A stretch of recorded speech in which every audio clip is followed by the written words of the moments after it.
Kaixo, ariketa honetan daukagu 1200 kilogramoko masa bat orbitatzen ari dela 500 kilometrotara, hau da, 5 metrotara.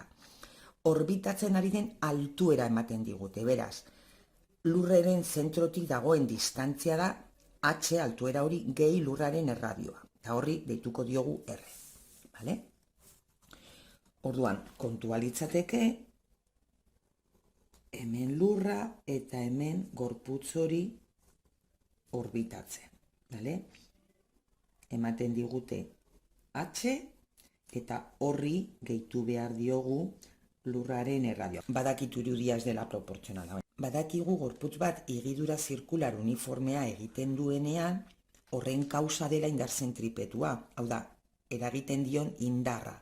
Eta kasu honetan, eragiten dion indarra da indar gravitatorioa. Hau da, Newtonen gravitazio unibertsalaren legea aplikatuz daukagun indarra, bai, erakarpen indar hori. Orbitan dagoenean, esan nahi du indar zentripetua berdin indar gravitatorioa. Gogoratu beti aipatzea Newtonen gravitazio unibertsalaren legea aplikatuta, guzti hori. Indar zentripetua da masa bider azelerazioa. Ze azelerazioa jirabiran dagoenez, badago azelerazio normala zentrorantz zuzenduta. Orduan, eta horren balioa, gogoratu higidura zirkular uniformean ikusita, da V karratu, abiadura orbitala karratu, zati erradioa, distantzia hau. Beraz izango da, M, zentripetua, bider V orbitala berbi, zati R. Eta indar hori izango da gravitatorioa. G, mugitzen den masa, bider lurraren masa, zati distantzia berbi. Gogoratu distantzia hori dela altuera gehi lurraren erradioa. Simplifikatzen ditugu masak eta erradioak, hau da, orbitatzen egoteko ez dauka zer ikusia masa, baizik eta eremua sortzen duen masa. Bai, abiadura orbitala bakarrik da planetaren masaren araberakoa eta distantziaren araberakoa. V orbitala izango da RG bider lurraren masa zati L. Hemen dauzkagun datu guztiak ordezkatuta daukagu orbitan daukan abiadura dela 7620 metro segunduko.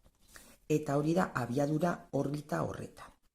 Horretaz gain, galdetzen digute ze periodoa izango duen. Pues hemen ja simplemente aplikatzea higidura zirkular uniformea dela, orduan abiadura orbitala izango da 2pi R erradioa, orbitaren erradioa, zati periodoa.